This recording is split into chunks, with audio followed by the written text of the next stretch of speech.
Medina, Here. Quinones, Here. all present. Next, I would like to recognize the principals from Nikolov and Pitts. Oh, phew.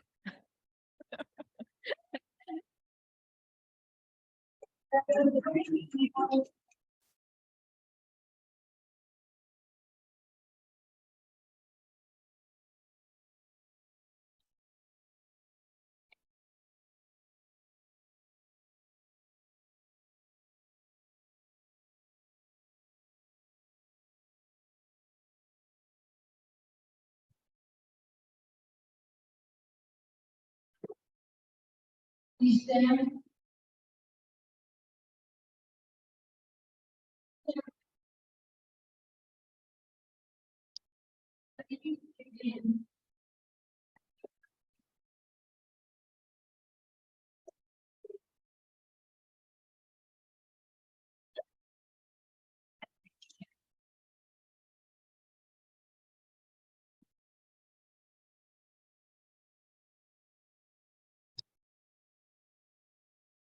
You may be seated.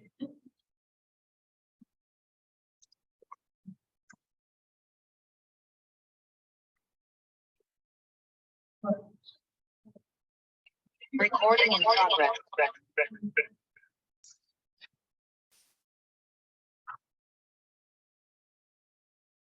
And from the above, you can freely read or take follow.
Good evening, board, superintendent, I think the team and we have to look at how we make all of it.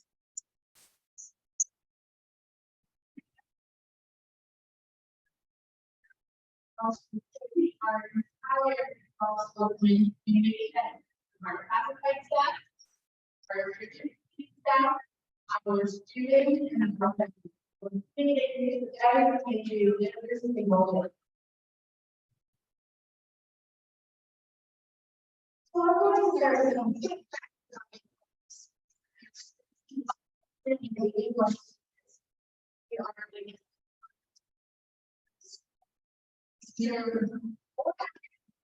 start with people learners, listeners.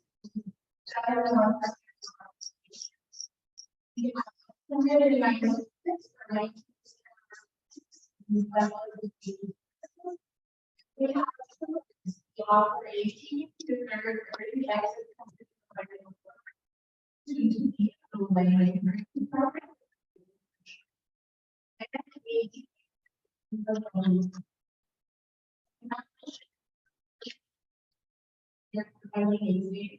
to be high environment for all learners to be lifelong learners.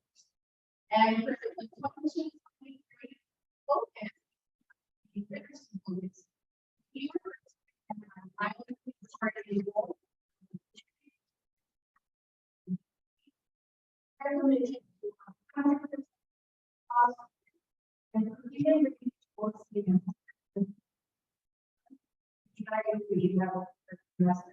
in the year, I'm also getting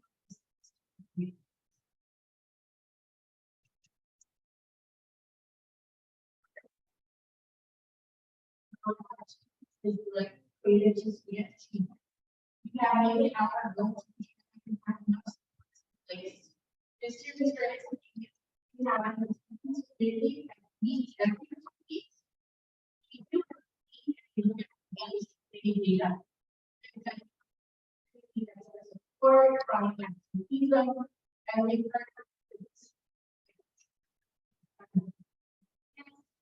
provide resources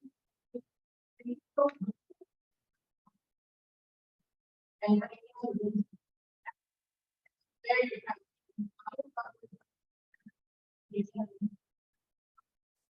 overall.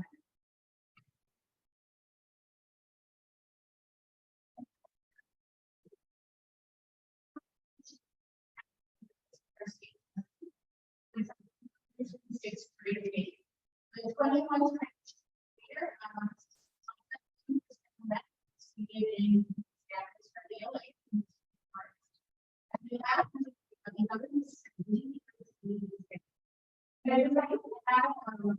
here,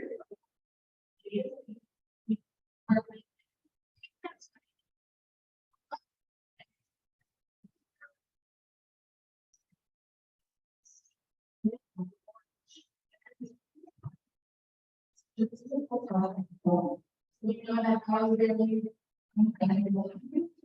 as even government is not getting to you, which is I think we did see of course, you have those problems.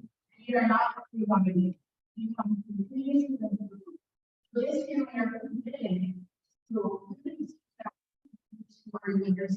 You know that the leaders we have strong leaders, strong leaders. And they're going to be able to be successful in the coming together. So everything is one of this goal. And take out this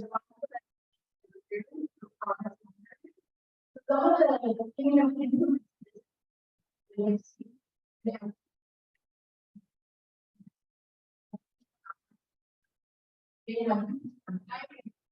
full writer training as well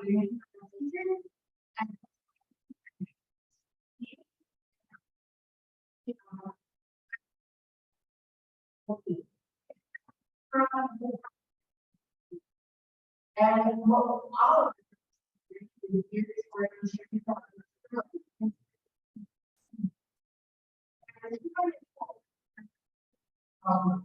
so that is something that you know, for all for and so I think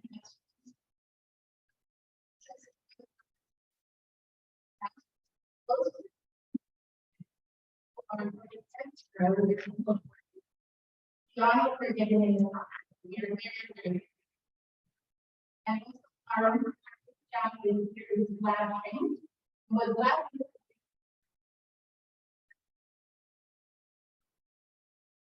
So we're very excited.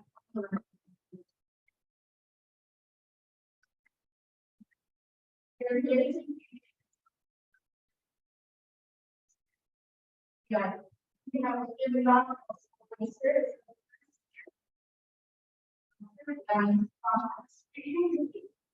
Yes, one.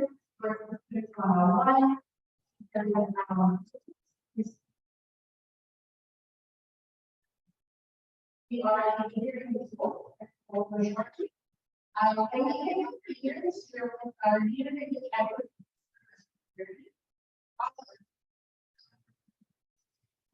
Talk about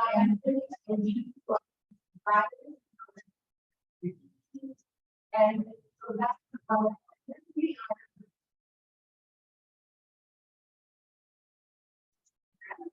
And I think that's what is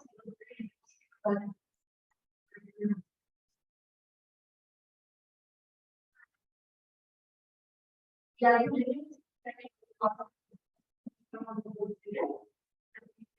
long.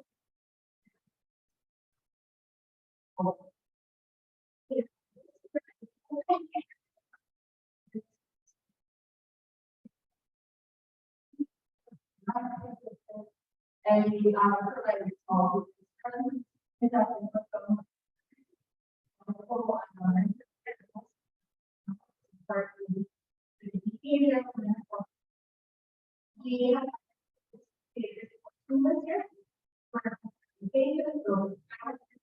this one. The director are social worker.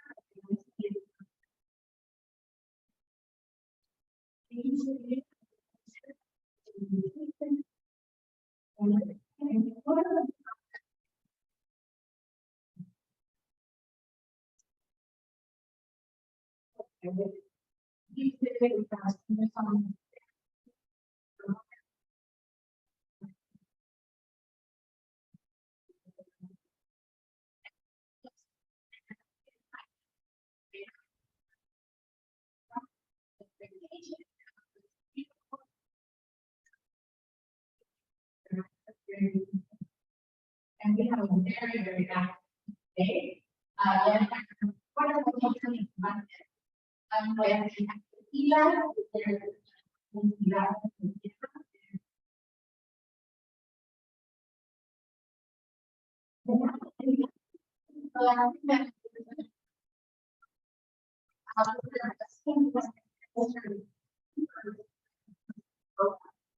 our teachers and myself. Is that really?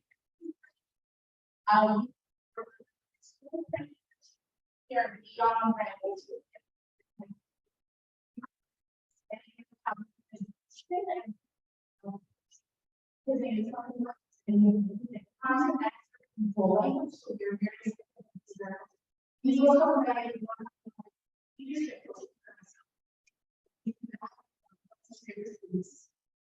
and I will be on our way for this. And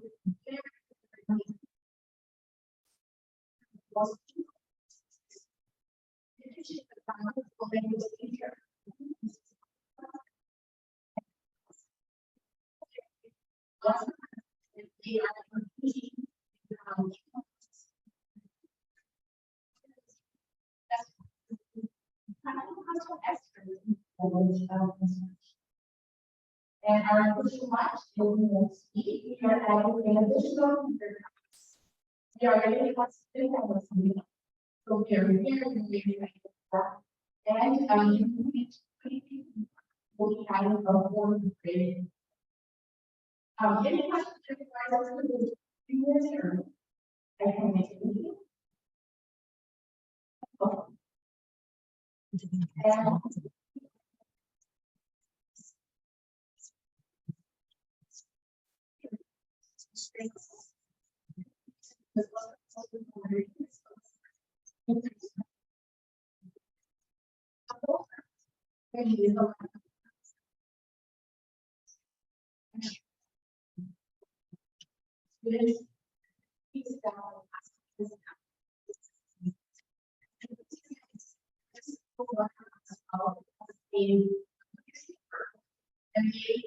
And they also maybe up to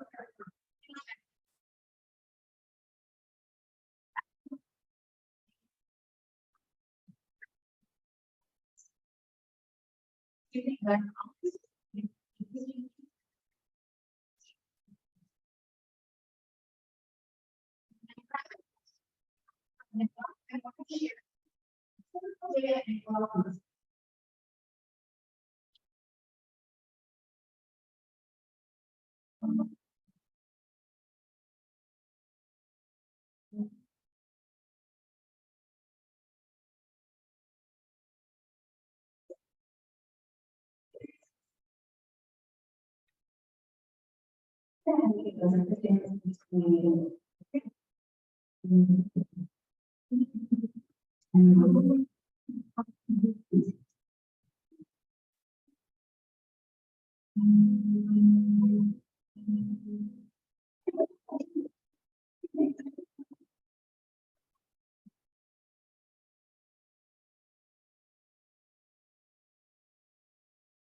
any questions?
Thank you so much.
Yes. Um, I'm really impressed with your AGA accomplishment there and working together to identify the areas of need and, using district resources. You named several of them. And through the board work, we were able to provide, different types of district services this year and last year with the COVID monies. Yes. So I'm really happy that your school is utilizing those services and resources and Artosas in a way that impacts student achievement. And I'm really proud of what you shared today. And the most important thing is that you're bringing your community with you. Yes. So thank you again. I applaud you. Thank you so much. I just want to say thank you for your, the words are, when I have presentation, it's very, explanatory and your goals are just amazing.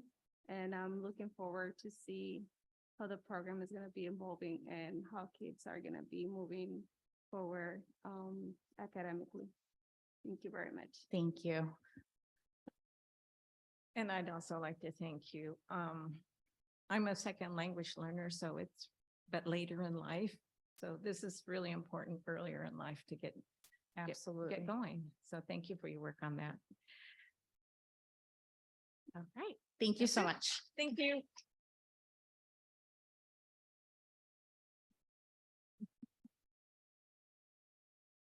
Next up is Principal Maria Preciado from Pence.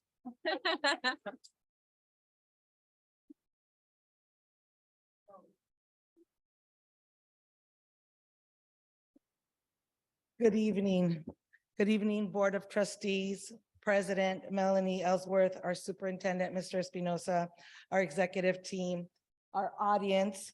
And, I am, as you mentioned, I'm Maria Preciado, and I have the privilege of leading Howard Pence Elementary. And before I get started, I would also like to do a huge shout out to my Pence staff, who is amazing and who I feel very privileged to work with. So thank you. Even those who are not present, it is a great place to be and to work. I'm going to go ahead and get started with sharing with you who we serve at Pence. We currently have 508 students. We have 2 special ed classes, and I'm sorry, I don't have it there, but we do serve also 2 special ed mild mod classes. We have a TK to second program, and then we have a through 6 program.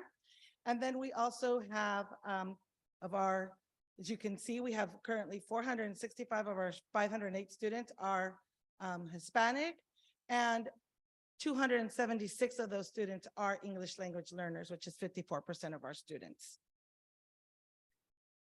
We at Pence, we have a vision, a mission, and we believe in a culture of universal achievement. We believe that the academic success of every student in reading, writing, and math, we are committed to that. We believe that we have the power to neutralize the challenges that we face and accept no excuses in accomplishing this goal. It's our primary responsibility to make sure and establish a solid academic, social, and emotional foundation for each of our students, so that if one day they want to attend college, they have that option. We are very, we take great pride in being a no excuses university. And to this belief, to this culture, we have 6 exceptional systems, and the foundation is the culture of universal achievement, where there are no limits to academic success. There are no excuses, and every student can reach the goal of going to college if they so desire. We believe that it takes parents, staff, and students, and parents are critical to our students being successful. We have a pledge every year that is signed by our parents and by our teachers and our students, and they have commitments that they agree to, and this is signed on a yearly basis. Next, as an NEU school, we have every classroom selects a university that they represent. Students research and they learn about the school's history. They learn about the majors and the careers that they have, that they offer at the different universities. And this starts since TK through 6th grade. So if we have a TK student that's been with us all the way through 6th grade, they have been exposed to 8 different universities. Every student from TK and up is familiar with the year that they're going to be graduating from college. And every student has a university shirt with their graduation year on the back that they wear every Friday. So I will lead into first sharing some data with you. For ELA, we have for the 2021 school year, where 17.7% of our students met or exceeded. In last year, our students were at 20.86%. For language arts. For math, we have for 10.74% for 2021 school year. And this last year, they were at 11.31%. I look at this and I had the opportunity to attend a conference today, equity conference. And something that stuck out as we were listening to one of the guest speakers was that as a first-year administrator with an amazing staff, we are at a starting point that has no finish line. As a staff, we recognize the great opportunity that we have to see growth. And we have a staff that is committed to the work that lies ahead of us to make sure that we see growth. As far as our SIPSA goals, our first goal is to ensure academic excellence. And as mentioned earlier, we can't have academic excellence without staff support. And so as a staff, we are dedicated to providing staff professional development. As Nikolov, we are also a school that is a GLAD training. And so all of our teachers are being trained in GLAD. Comprises of 4 days. And then in addition to that, we also have TOSA support that we are also using that comes back onto our campus for grade levels and plans with them and for the next unit and helps them with any GLAD strategies that they need assistance with. We have grade level release planning, where we focus and we look at data. And we also have an acceleration tutor that was just hired and is also working with those groups that need that extra support in reading. I try to get into classrooms as often and do classroom observation so that we can see and what were our areas that we need to focus on and to continue to improve and to do those classroom observations. In addition, and here I have some illustrations, some pictures of some of those GLAD strategies that are being used in our classrooms. We have a knowledge, we have our charts that were just some examples of that. In addition to ensuring our academic excellence, we can't do it without our parents. We need parent involvement. Like I mentioned earlier, we do have our parents that make that pledge every year. We have a great turnout with our Coffee with Principal, and we offer at our Coffee with Principal different types of trainings. We have focused on social emotional learning where our school psychologists come in and do a presentation.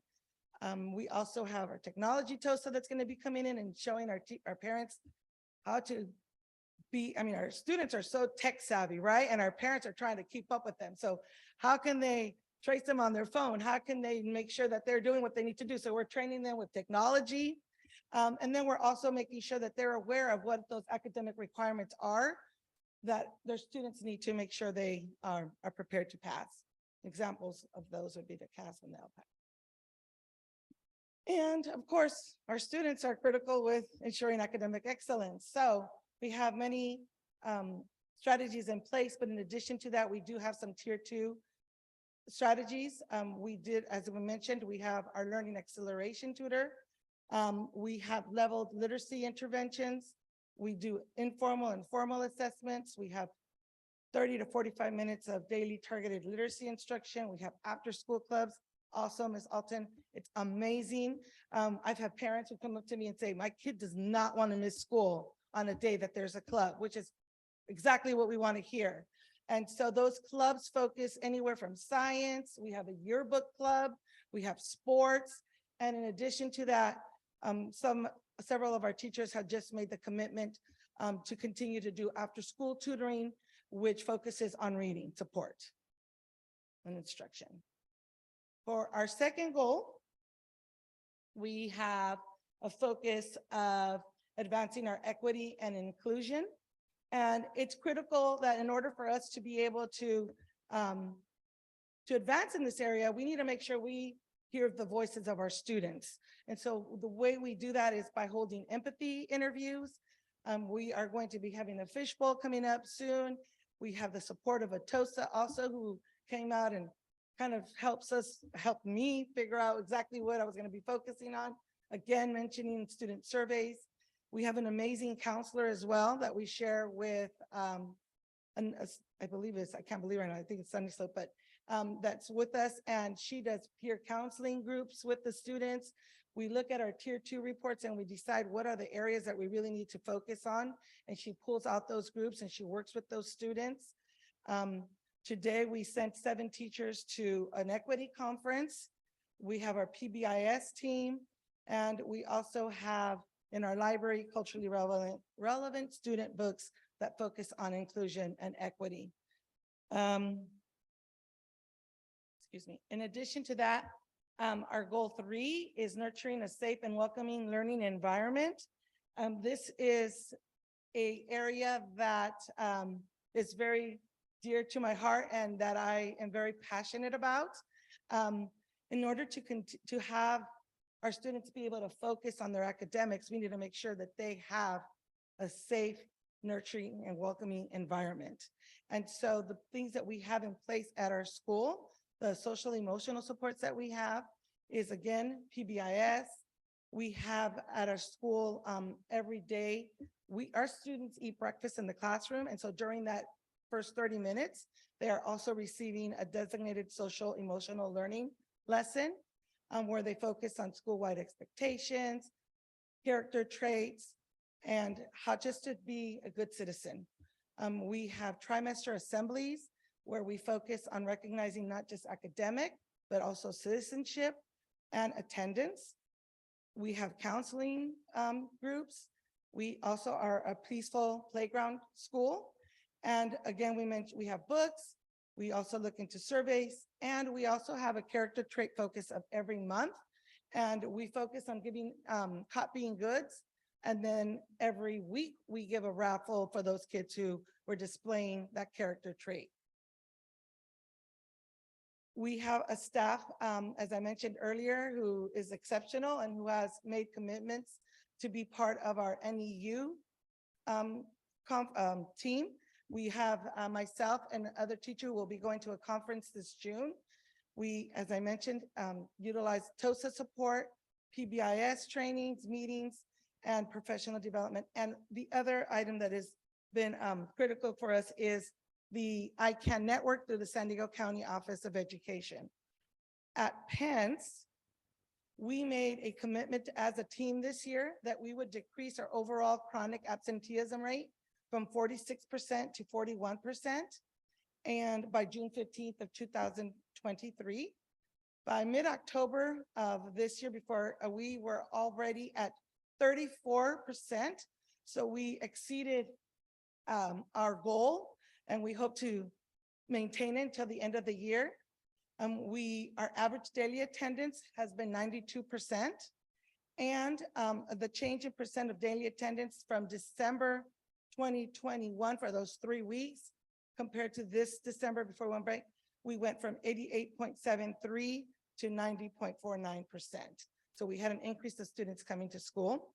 I think part of that was because we had an amazing, I don't know whose idea it was, but somebody had the idea on our team that they come to school every day for 3 weeks and they're not late and they stay all day and they don't leave early. They get to throw a pie at my face. So, so we had going into that last week of school, I think it was over 200 students who had not missed a day, who had not been late, and who had not left early. Then we needed to recruit other individuals because it couldn't just be me. So we surveyed our students and we asked them, who else would you like to throw a pie in their face? And we had, and you'll be seeing some pictures here shortly of that. Part of the focus of increasing our attendance has been having weekly blacktop assemblies where we recognize students individually and a class. Every class gets a trophy that they pass on to each other. We have spirit days, we have assemblies, we've done home visits, we have our after-school clubs, and we have extracurricular activities. And here I am going to just be sharing with you. This is our pie throwing event. And you will see there, we have some students who were very excited and staff members who were very willing to have a pie thrown in their face. Here's our team, our penguin team that goes to our ICANN meetings, and we are dressed as penguins. Here are some of the events that we've had, some of the spirit days, pajama days. We all we participate in that staff as well. And we have had parent nights. We've had fall festival. We have an amazing PTA at our school. They've put on some amazing events for our students. This is our fall festival. This is our winter art night. And that is it. Thank you so much for your time. And any questions?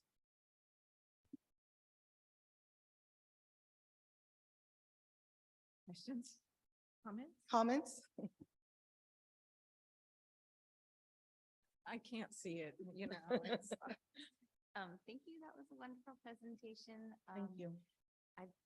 Been at Pence and I love the environment there. I really like that the breakfast is served in the classroom every morning. I really think it's a great way to start the day and make sure that all the kiddos are fed, Fed. are feeling taken care of from the get-go, from walking into that school. So it's all amazing. Thank you so much for your presentation. Thank you. Yeah, I also want to say that it's very impressive, all the stuff that you mentioned, and seems like the students have a lot of fun. So I really like the creativity, and I think if I was a student at Pence, I'd make sure that I was there to get to throw a pie in one of my teachers. Thank you. Thank you. Thank you so much for coming and bringing your staff with you. Good evening, staff, principal. I'm really impressed with your presentation this evening and the direction you're taking, Pence. And I know you're a new principal, so again, welcome. Thank you. The direction you're taking with Coffee with the Principal is the first time I heard about what you do. I've been to Coffee with the Principal for I don't know how many years. But this is the first I hear that you have some kind of instruction going for parents, even if it's, 5-minute instruction. Parents really need that. Absolutely. And, just, coffee with the phone. Okay. Parents don't know how to look at social media and their children's presence there. And it's a dangerous world out there. So I just want to say thank you for that. The track that you're taking with our parents and thank you and your staff for noticing that we need that. Thank you so much. Thank you. Okay. Thank you for your presentation. I love the pictures. And it's pretty fun. It Thank you is very fun. much. Thank you. It's a great place to be. Thank you. And thank you too. I haven't met you before, so welcome again. Thank you. Can you do me a favor and explain what a fishbowl is? I've heard it twice and I couldn't figure it out. Sure. So a fishbowl is something that it's an opportunity for us to get to know our students better. And so what we do is we plan a day where we select a focus group and we decide what it is that we want to focus on and what we want to learn from our students. And we sit in a round table and I ask them questions about we're focusing for our school. We're focusing on how they feel when they come onto our campus. And so we'll ask them some questions that are specific about that. And also we are focusing on, at my school, on our long-term English language learners and what it is that they feel, how they best learn and what they need and require for us to help them be successful. So it's an opportunity to survey our students and to get to learn and know them better so that we can better serve them. Thank you. That You're makes a welcome. lot of sense. Thank you. Yeah. Thank you all too. That's it. That's Thank you good. so much. I invite you guys to come and visit us whenever you'd like. We'd love to have you.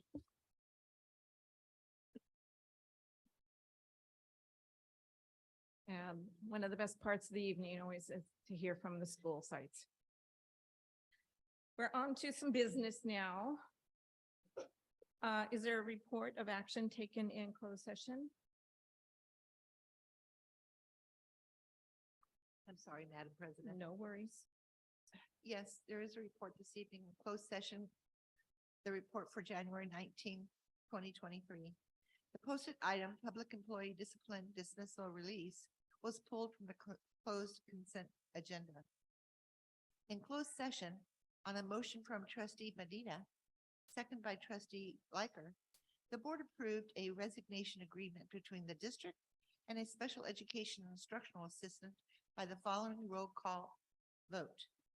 5 yeses, 0 nos, 0 abstentions, 0 absent. In addition, in closed session, on a motion of trustee Medina, second by trustee Liker, the board approved a suspension agreement between the district and a special education instructional assistant by the following roll call vote. 5 yes, 0 no, abstention 0, absent 0. That is the report, Madam President, this evening. Thank you, Madam Clerk. We are now at the point to see if there are any changes in the agenda.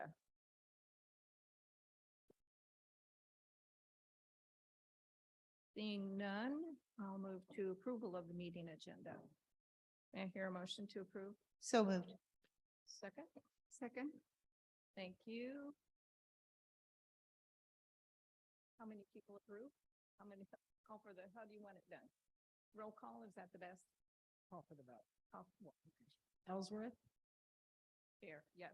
Liker, Lopez Aguino, Yes. Medina, Yes. Quinones. Yes. Motion passes 5-0. Communications to the Board of Trustees.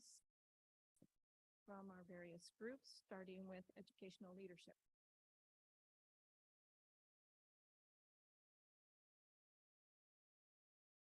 Thank you. Capital projects. No report. Thank you. South Bay PTA Council. I think there's a report. South Bay Union School District Education Foundation. No report. Thank you. California School Employees Association, Chapter 59, CSEA.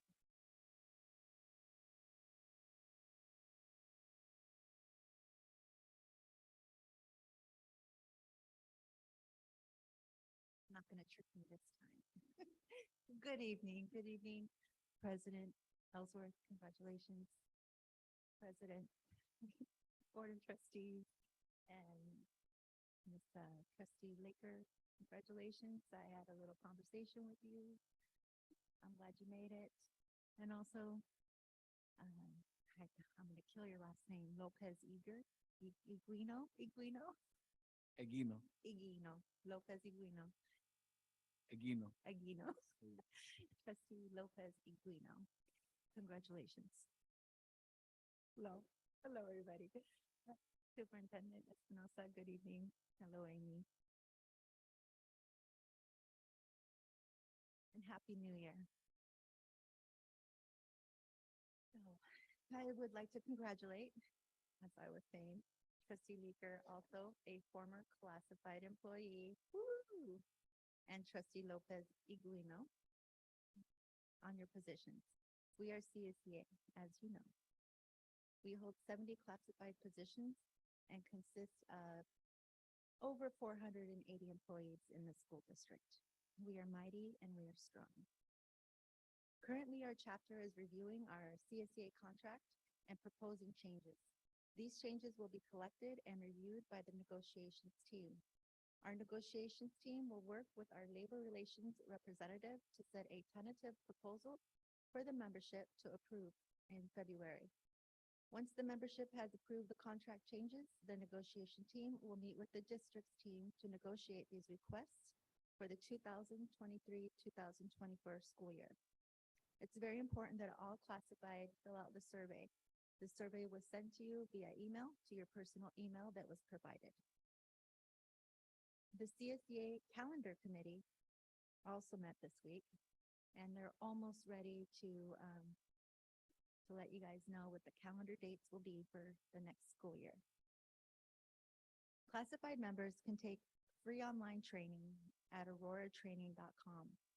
To obtain this login information, you can attend your chapter meeting or ask your administrative school secretary for the information. The chapter will have to raise our local dues. All members are highly encouraged to attend and participate in this monetary increase. A secret ballot will be provided at our in-person meeting in February. If members are not receiving their chapter invites, you can visit our chapter website at csehchapter59.org and click on the member contact link. A concern that I want to share with you is that we have over 60 employees ESSER funded that are due, their contracts is due to be eliminated at the end of the school year. My question is, if kids are first, what kind of support is planned to support these students?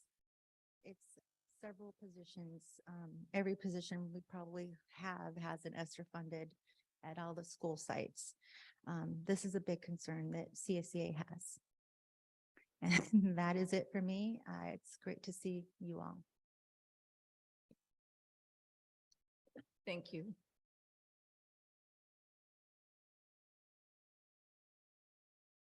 Southwest Teachers Association.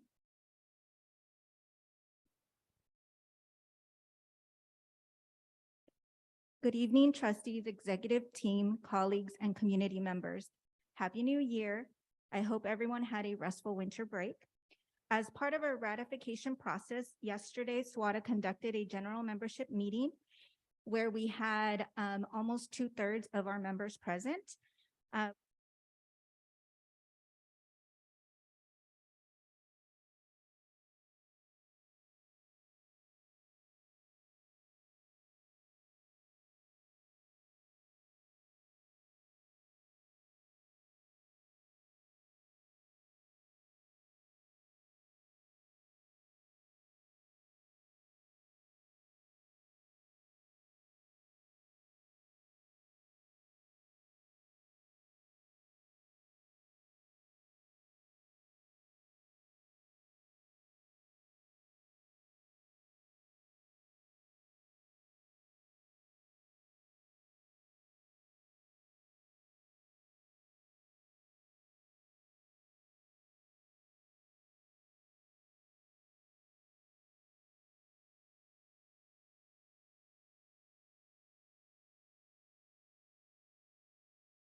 Two. Phil Hines.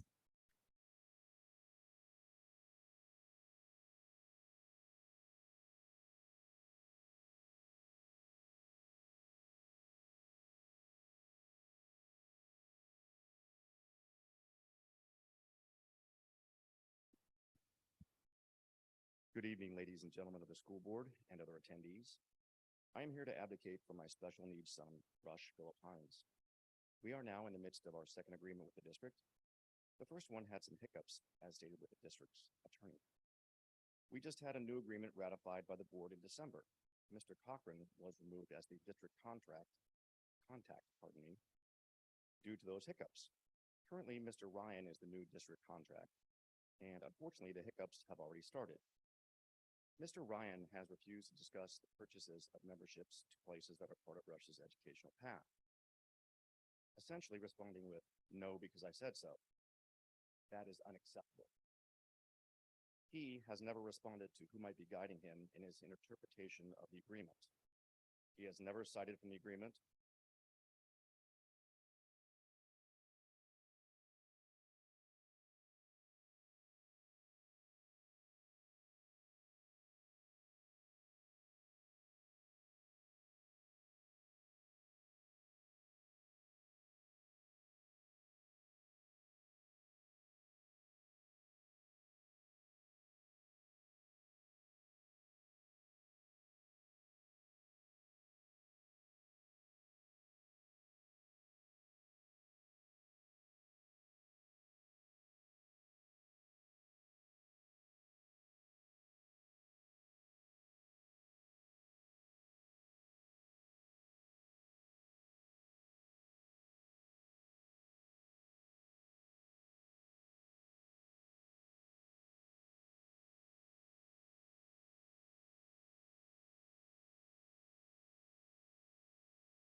Hello.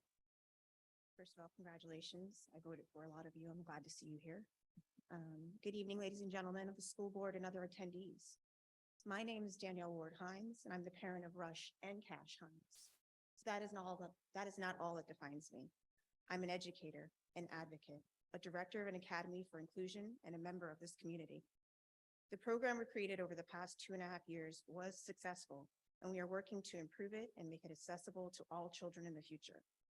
Mr. Cochran, who was the former case manager for years, tried to halt our way on the last agreement we had with the district. He was removed from implementing the terms of this agreement by someone we did not pick, had never met, and was not involved in our lengthy negotiations.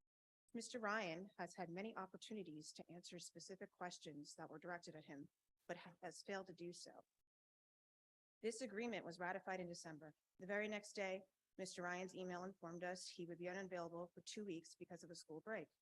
We patiently waited for his return, even though that meant that Rush was waiting too. Rush has already missed out on 6 months of this school year while we were negotiating the terms of this agreement. Mr. Ryan received our email regarding memberships and subscriptions on January 3rd. It is now 16 days later, and none of the memberships or subscriptions have been processed to our knowledge. The agreement states that Rush's education is at the sole discretion of his parents, and this delay is interfering with Rush's program. Haven't we already taken enough time away from Rush? Per the agreement, Rush is entitled to a multitude of opportunities, but not responding to people we are trying to hire in a timely manner or questioning every single item because you get hung up on a word like family should be a red flag to this board. Mr. Ryan also informed one of our staff members that the only option of paying them is through a paper check. If the district has made people we have hired get special insurance, add the district to their insurance, and tell them they are employees of the district, why can't they have direct deposit? According to your website, temporary, full-time, and even substitutes are able to utilize direct deposit. Please look into that matter and let us know what paperwork you need our staff to provide. In conclusion, Superintendent Espinosa not only met with us in a Zoom meeting in August, but also reviewed this agreement and said it should be approved by the board. Hopefully, he can shed a professional light on this matter this time around and shorten the response time. Rush can't afford to waste 6 more months. As a member of this community who has the backing of government agencies from the local to federal level, it is my hope we can all improve Imperial Beach's educational system overall by working together. Our children are not just numbers on an agenda, they are our future. Thank you for your time, and we look forward to resolution in the above matters. And in the end, to conclude, I'm just a mom who's advocating for her children, both of which do not go to your schools currently due to what's happened. Thank you for your time. Thank you, Ms. Hines. No more comments. Thank you. Now we're on to governance documents. I'd like to recognize Superintendent Espinosa. Thank you, President Ellsworth. The current documents that we have are updates to our current policy. The first is around, what does that sound? The first. President Ellsworth, could you turn your microphone off? Maybe, okay. The first is really, is around, no, something else, maybe it's a thing. All right, thank you. Okay. We are having some technical difficulties with our Zoom world, so we're trying to make sure that there isn't additional problems with it. The first document is really around administering medication, and this is as a result of the fentanyl issues that we are having. And the second item is around changing the number of volunteers that are required for field trips. Our current policy, and as the board is aware, we have been looking at our field trip policy and making updates to make it friendlier to our schools and to our students and parents. And currently, the ratio that we were using was 4-to-1. And what we're recommending now is to move that ratio to 8-to-1. This is going to allow for, not to have so many volunteers required to attend a field trip.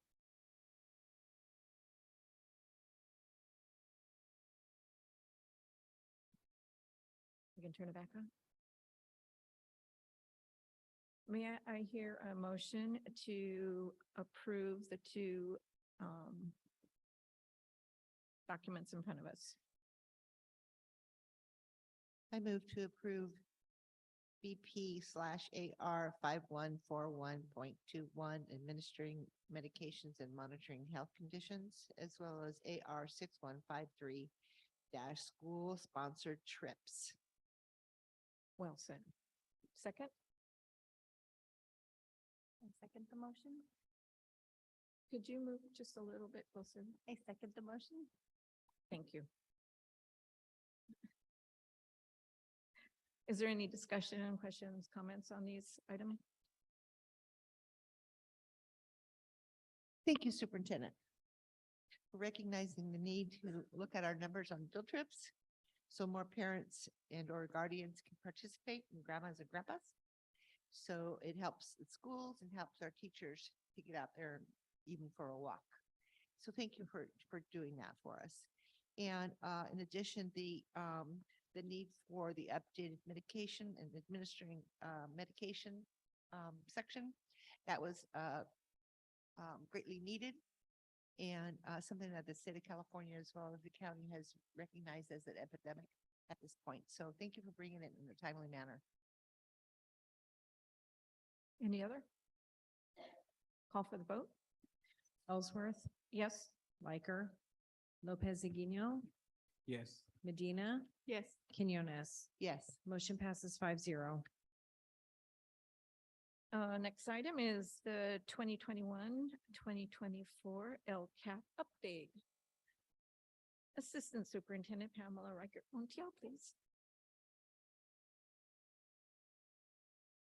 All right, good evening. Good evening, President Ellsworth, Superintendent Espinosa, trustees, colleagues, and our community.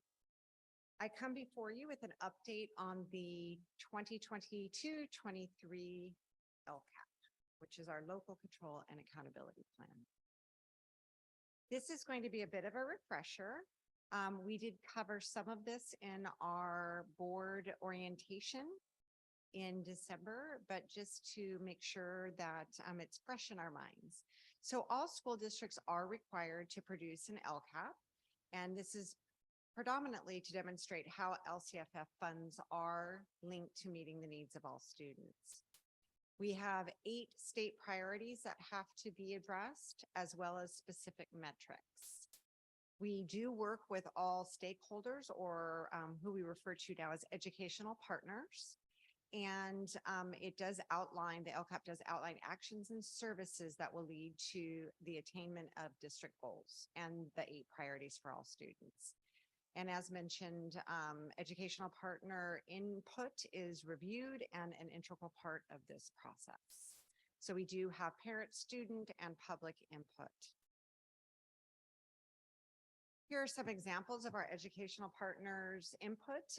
We do provide or engage in district-wide input sessions during staff meetings. That will be coming up in the end of February. We have our district leadership team, which is our LCAP district advisory team as well. The DLT is our administrative team. The LCAP advisory committee does consist of certificated, classified, and parents, as well as administrators. We have our DLAC, as well as site ELACs and school site councils. We do engage in surveys every year that come from the California Healthy Kids Survey, which is actually created by West Ed. We engage in that or implement that survey with students, families, and staff. And then we have the opportunities for public comment. This is at a minimum. In addition, we do take the information that we are collecting in the ways that you've heard this evening about data collecting, anecdotal data, student input, the superintendent advisory committee, as well as other surveys. So we recently did a survey in December. It was emailed out to all parents, and it did ask them questions, not only in ranking the activities or strategies within the LCAP, but also asked what are some things that we're doing well and what are some things that we could do better. We are in year 2 of a 3-year LCAP. These are the sections of the LCAP. It does have a budget overview, an annual update where we do reflect on what has been done, what has been successful, as well as forecast to the next year moving forward, what might we change. And then in the actual plan itself, there's a plan summary and the goals. And so the goals are what we tend to focus on because that's our day-to-day work. And then, of course, expenditures. As I mentioned, we recently had our board study session. This is LCAP Goal 1. You can probably hear the theme because both schools shared their goals. What may be a little bit different is how we define that goal, but the goal is ensuring academic excellence. And then all of the bullets are the activities or strategies in order to reach that goal. This evening, we will share an update on Goal 2, specifically around our work with the Center for Educational Leadership. So you can barely see the bold, but it's bolded there because our update will be about that, as well as the support that schools and the entire district receive from our Equity and Inclusion TOSA. We will also have a bit of an update related to LCAP Goal 3, and that is welcoming and safe learning environments, as we will give you an update on our community schools work. So we have 2 updates for you this evening. At this time, I would like to invite Principal Flores and Teacher on Special Assignment, Vanessa Barrera, to join me at the podium to share what we're going to call an abbreviated version of our presentation at the Learning Forward Conference that we attended and presented at in Nashville in December. So we put some pictures up there so you can see there we are with our cell partners, the Center for Educational Leadership, and that was our session. So thank you for joining me. As I mentioned, we'll do Goal 3, our update on community schools. I'm sorry, I went forward too much because Amy needs to go into the presentation. That's what I did wrong.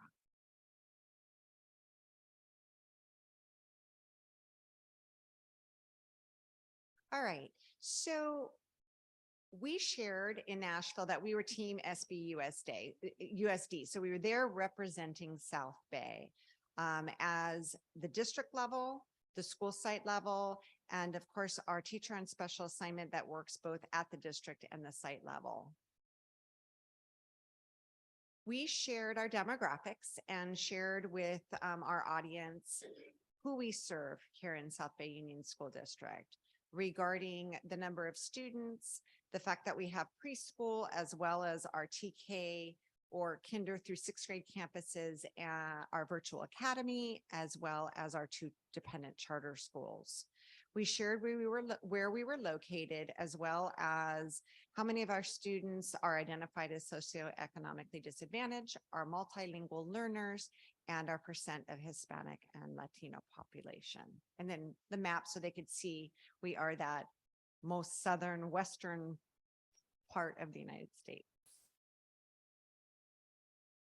We shared about our goal, and what we shared is that this is the first time that the LCAP has had a goal dedicated to advancing equity and inclusion for all students. It is our year 2, but it's still very new work in many cases for us, and that our overall goal was to create a culture of equity and inclusion through the elimination of systemic barriers to individual success and the development of culturally responsive practices.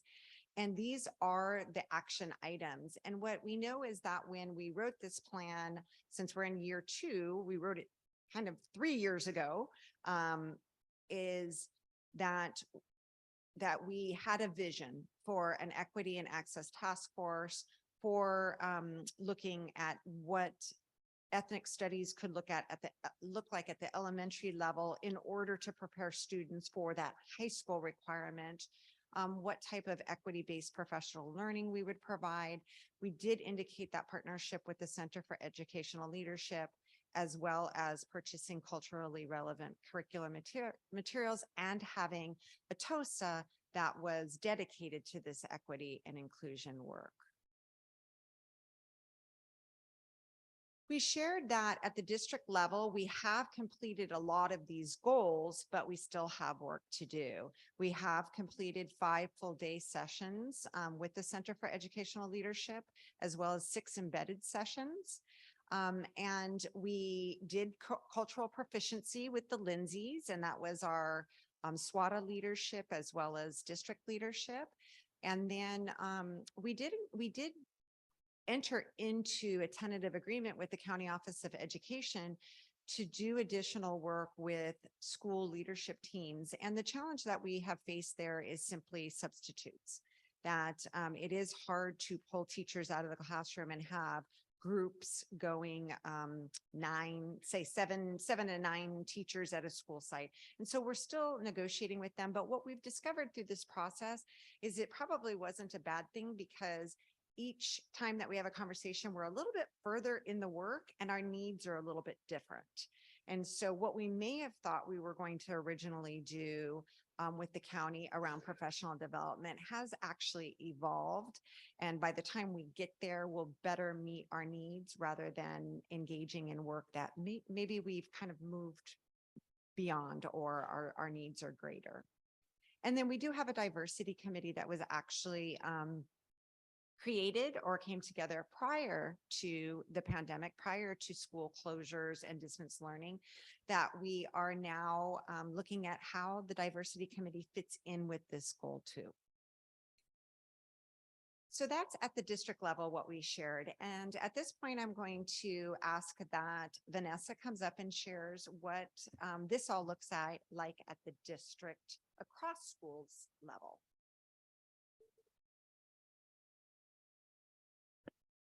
So as mentioned, during the 21-22 school year, our team had the opportunity to partner with the Center for Educational Leadership.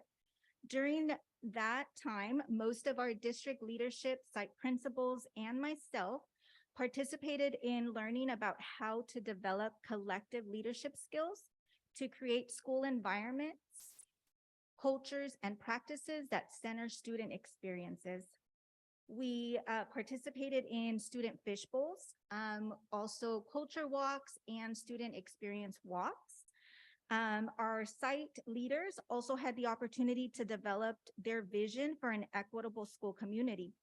One of the things that was unique about how we structured our work here in South Bay is that we partnered district leadership, so that our directors and our coordinators, with a site leader, so that they could also get that student experience and also be that support for the site leaders. The work that we started with the Center for Educational Leadership is the foundation of the work that we are doing this year. In reflecting on the work that we engaged in last year, Director Susie Chavez and myself developed a plan to continue the learning this year, especially since we did have new leaders in our system. So our goal is really to establish systems that will provide ongoing opportunities to gather street data of students, staff, and our community. So this year we are hosting what we're calling street data cycles. Author Shane Saphir states that there are 3 levels of data. At the top, we have the satellite data, which points us in a general direction. These are patterns of achievement, equity, and teacher quality. And then there's level 2, which is the map data, which points us in a slightly more focused direction, and it helps us identify student skill gaps or instructional skill gaps for teachers. But we are really focusing on the 3rd level, which is the street data.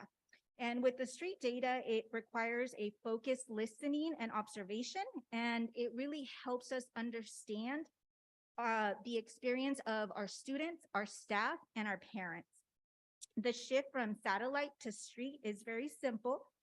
It's a big, but it has big implications. And so because of that, we need to be really intentional about the work that we are doing.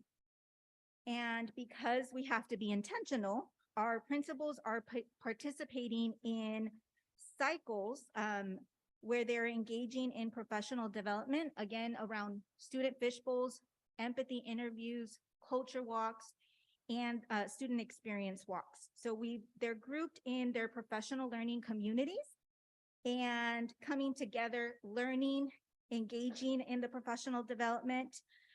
We model for them. So Director Chavez and myself will model each of the 4 things. And then they have about a month to 2 months to go back to their site and implement it and practice. During that implementation phase, both Director Chavez and myself are available to support principals. We just started our second phase of the cycle, which is around empathy interviews. So how does this work connect with the larger work of at the district level? In the process of listening to students, we were reminded of the trauma our students endured during the pandemic. Goal 3 of our LCAP is about welcoming and safe learning environments. As we listened to our students, at one of the sites that we were at, we had a student. I am going to call this student Maria. Maria, while we were engaging in the fishbowl, she started to cry. At the moment, we didn't know why she was crying. As we got to listen to her more, we learned that she had lost her mother during the pandemic. And so this really highlighted that trauma that our students have gone through and that need for that social emotional support. And so because of the things that we've heard our students express to us, our staff, we now have counselors as part of LCAP Goal 3. And so I can go on about the work that we are doing out of the Learning Innovation Department, but I think it's really important for you guys to hear what it looks like at one of our sites. And so now we have Principal Flores from Central, who will talk about our student voice work there.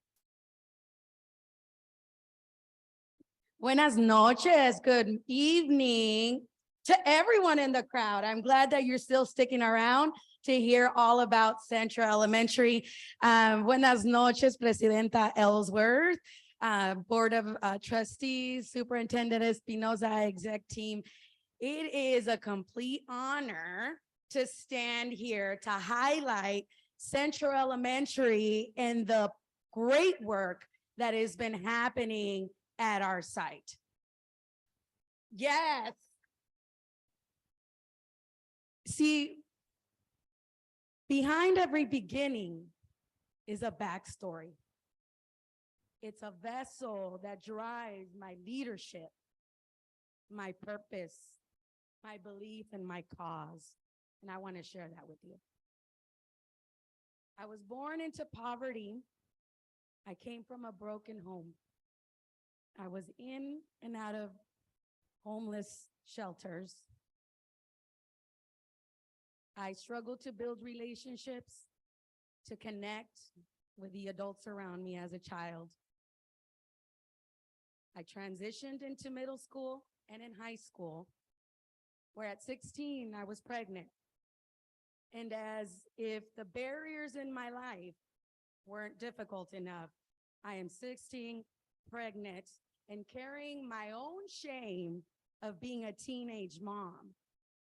But I also carried the shame of the world and the shame of the educational system that was bestowed upon me for being a teenage mom.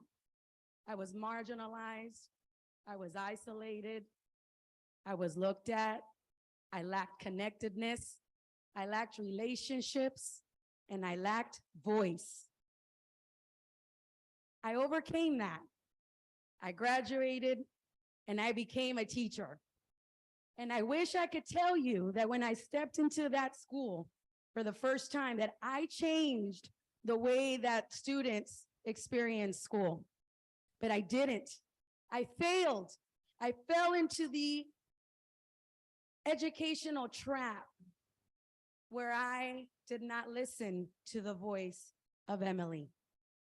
And because of years of historical oppression and years of ignoring student voice, I wanted to ensure that that didn't occur at Central. So what did we do?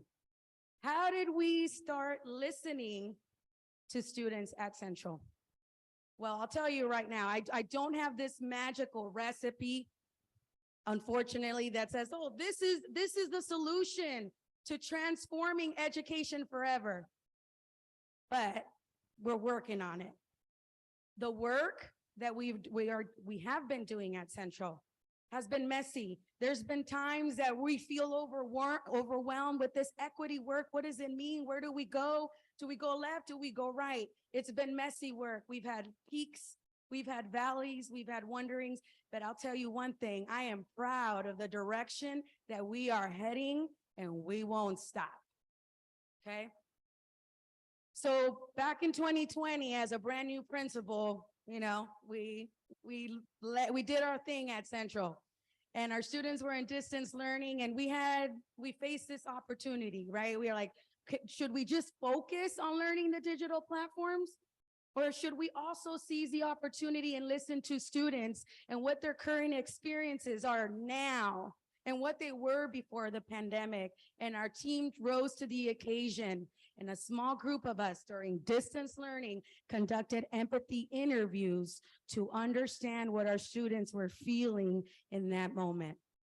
That led us to create site-created surveys.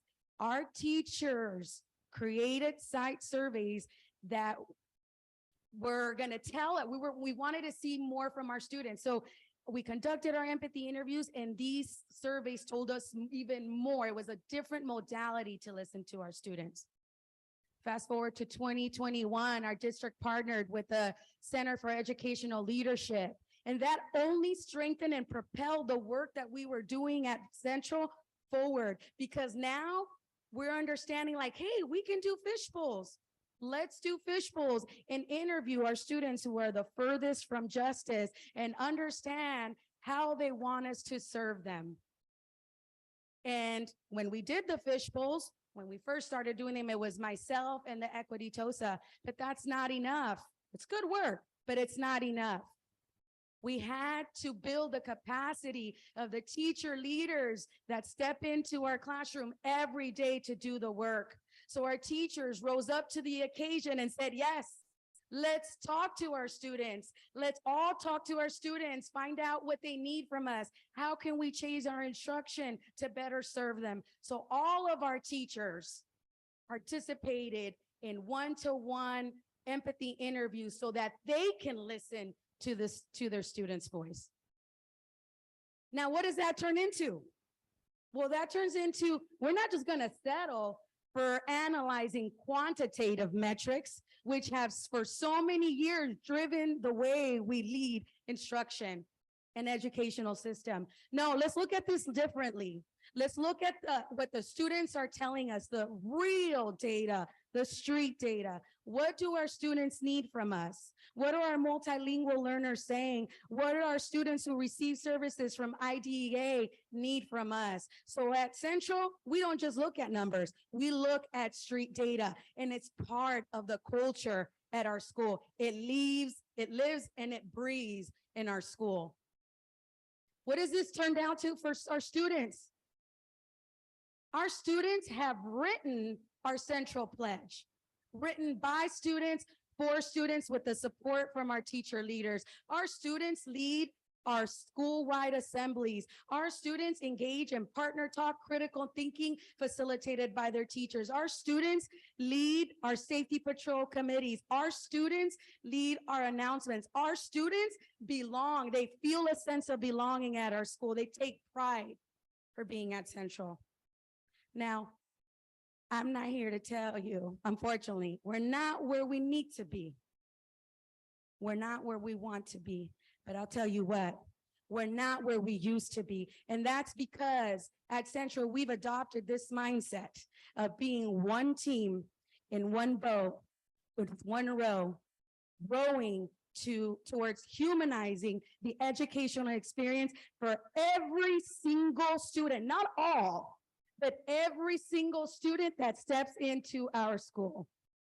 Thank you for letting me share the great work that's been happening at Central for 3 years. Thank you. And I just came from an equity conference and I am fired up. So equity is my passion. Thank you. If you have any questions, I'll gladly answer them. All right. All right. Thank you. Thank you to both Paola and Vanessa for supporting this work and sharing the work. And that's where we ended our presentation in Nashville. You can imagine how well received it was, and really seeing the work in action at the site level with both leaders, but such a passionate principal who's taken it back and really engaged her entire school in the work. So thank you both so much. Stay right there in case there's questions, but we are going to move on to our LCAP Goal 3 update. And so at this time, I'm going to ask that Director Tom Bevilacqua join me at the podium to share an update on community school.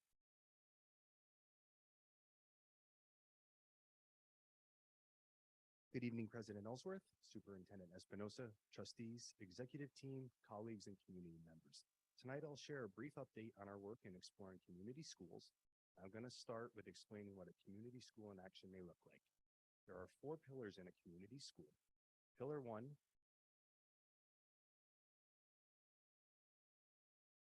They're actually linked in the presentation if you want to look at them, but I'm going to go through them this way. So Pillar 1 is expanded, enriched learning time and opportunities. And what that may look like in an action would be enrichment activities and emphasizing real-world learning and community problem solving. It could include after-school, weekend, and summer programs that provide academic instruction and individual support.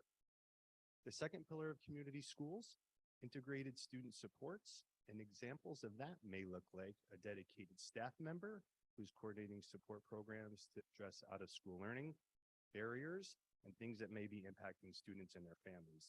Additionally, it will support the mental and physical health services for our students, and we heard that this evening with our counselors and social work support from our 2 school site presentations.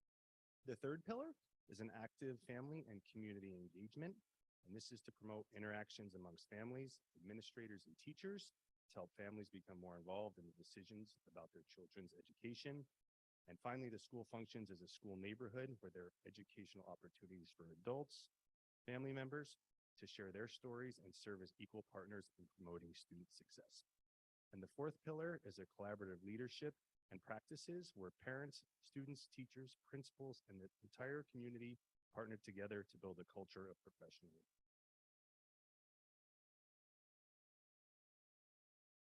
I'm going to highlight some of the learning that the South Bay team has been embarking on this year towards community schools. In August, we joined the San Diego Community School Network, where we were provided recommended steps in starting a community school within South Bay, as well as an opportunity to collaborate with districts and schools that were awarded the planning grant for the 22-23 school year.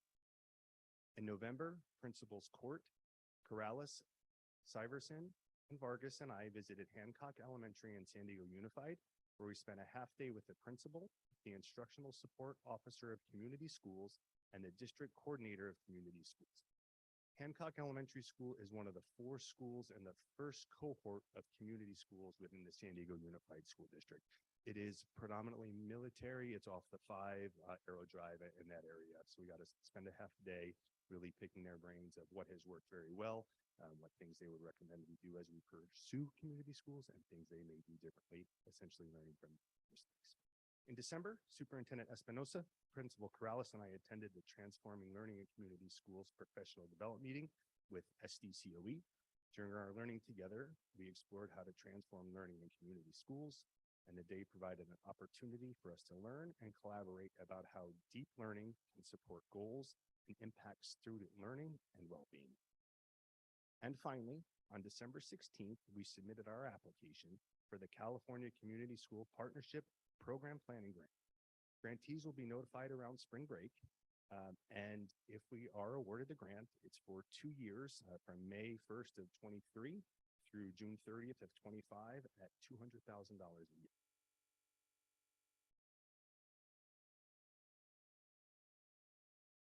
So our current positions and funding support elements of community schools. While we believe our application for funding are strong, the work is not dependent on the funding and we will continue forward regardless. In addition to the elements above, which are listed here, and you heard them tonight at the two school presentations, in addition to the presentation on equity and the work that is being done at Central and with Vanessa. We are adding the position of a parent engagement specialist, which the board approved last month. It closed on Wednesday, and I was reviewing applications before this meeting, so we will be looking at interviewing for that position in the very, very near future. And we're also considering creating a position similar to the community volunteer coordinator that will support the work at all schools. We will continue to look at job descriptions and funding sources to maximize what is available to us as a district.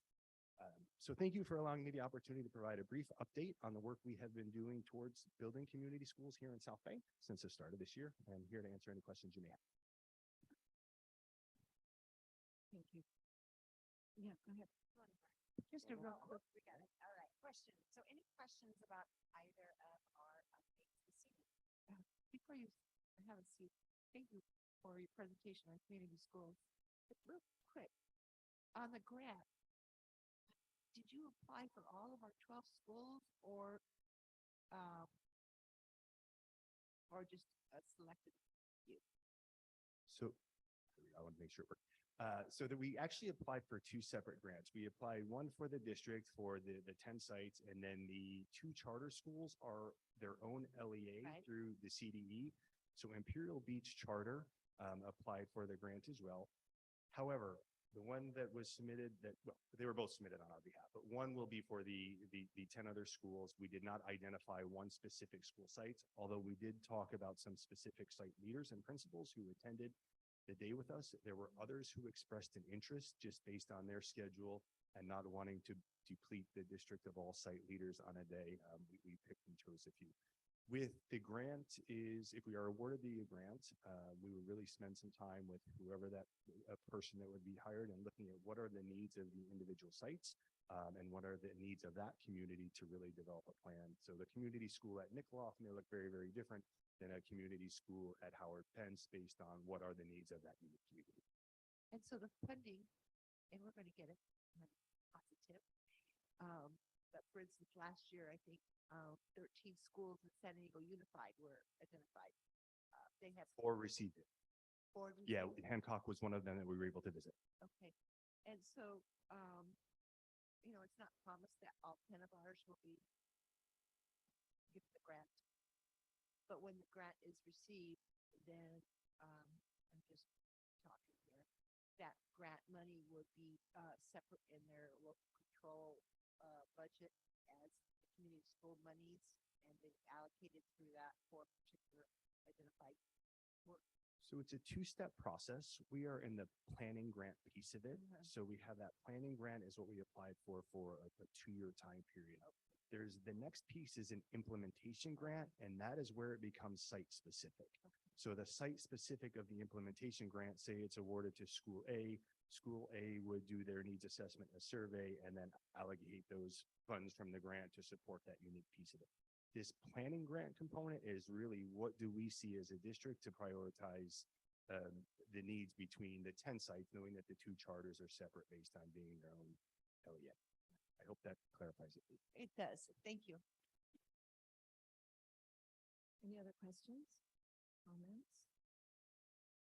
All right. Can I have a moment? A moment? Your moment. Okay. Just wanted to talk to Pamela about the parent surveys. Especially if it's healthy. I think it's all messed up. Healthy Kids Survey. It's Yeah, actually, done by yeah. WestEd. It's called Healthy Kids Survey for the kids, for the students. And then it's just parent survey and staff survey. Right. So when the parents are surveyed, is it also in a different language, Spanish? Yes. So I know we get it from EdSource or EdJoin or whoever, the state puts it out. So it does come in Spanish, Yes, it comes in Spanish and English.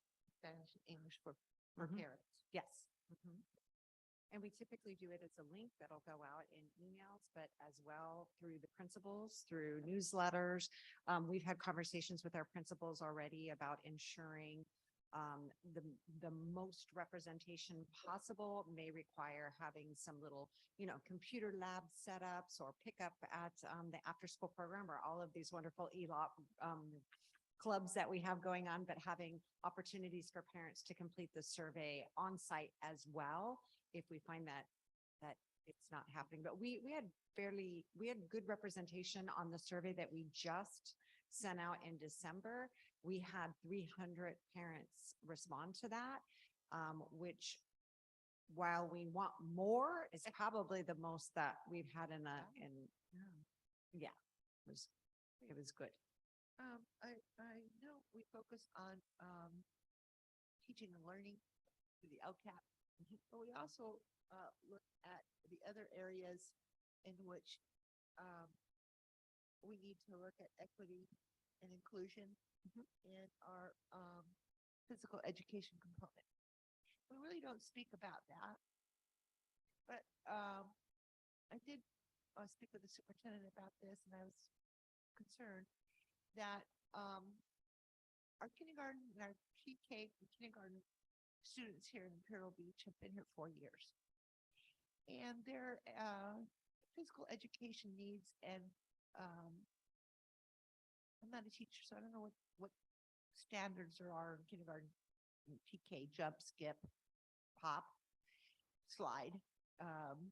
These opportunities for these students here at Imperial Beach Charter are missing those opportunities when you talk about equity and inclusion. I understand there's a chain, a bottleneck at the supply store. We're not able to get the equipment here. There's the supplies. But I'm really concerned that when and if we get the supplies, the kindergartners that started 4 years ago are graduating from 6th grade or 8th grade from charter and not going to have the experience of a playground that is age appropriate. Yeah, or the opportunities to grow in their grade level as other kindergarten programs district-wide. So maybe perhaps you can put your thinking cap on that idea. And when presenting us with more information about our LCAP, that we can talk about physical education and physical exercise per grade level and ensuring that all grade levels are meeting that expectation of minutes, appropriate minutes and activity. Thank you, Paula. Trustee Quinones, maybe we can ask the superintendent to look into that. Thank you. Thank you, Madam President. One thing, I want to go to Central School. I'm coming right now. I grew up here. I told you that. I grew up on that street. You brought me to tears. I know the community. I know the kids. I've been here all my life. Your presence is just phenomenal. Those students have a jewel in you. And that community is turning around. And you're right. It takes time. But what you're doing is creating a whole new community there that has been begging for a person like you to lead them. So thank you for being such a good employee, a good principal, and a friend to children. Thank you.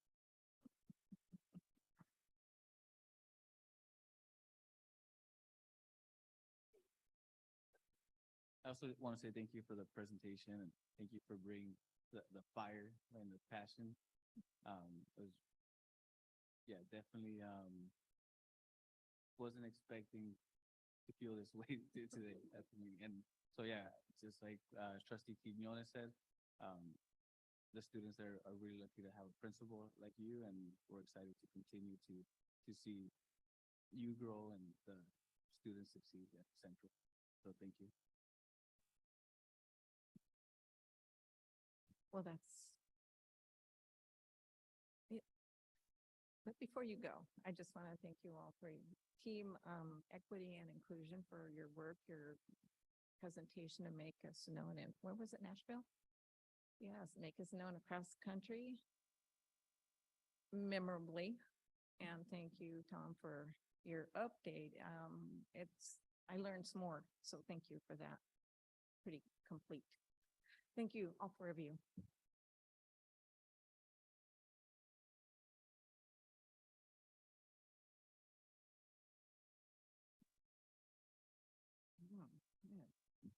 Well, I guess it's your turn, Bruce, for the extended year, school year waiver, please.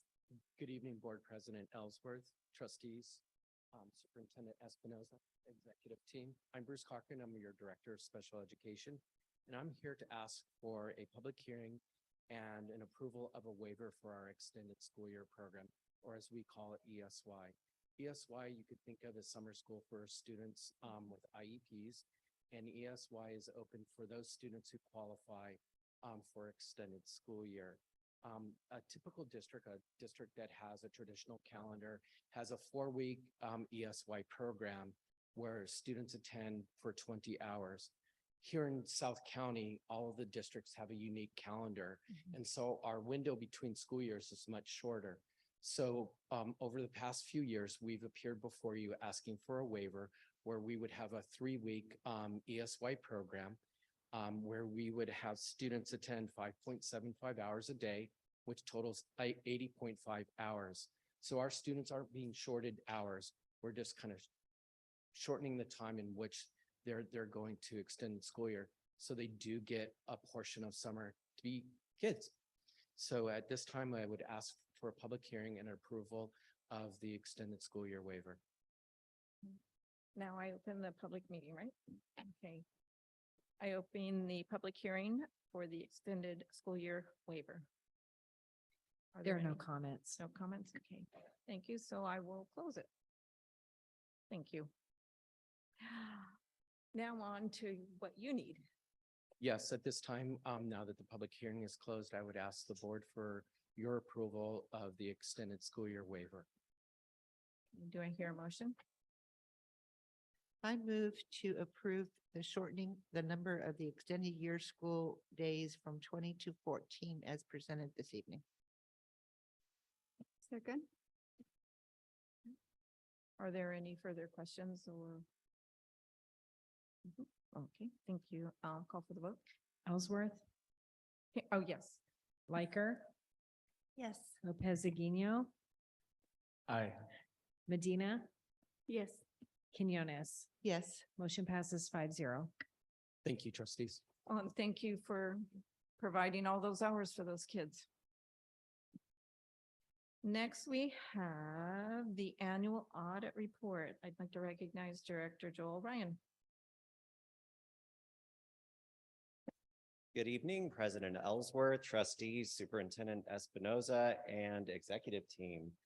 Before I introduce our auditor tonight, I just want to acknowledge that throughout the year, we request audit documents from several schools, several departments. So it's important to thank them for their work. So this year we had several school sites that were audited.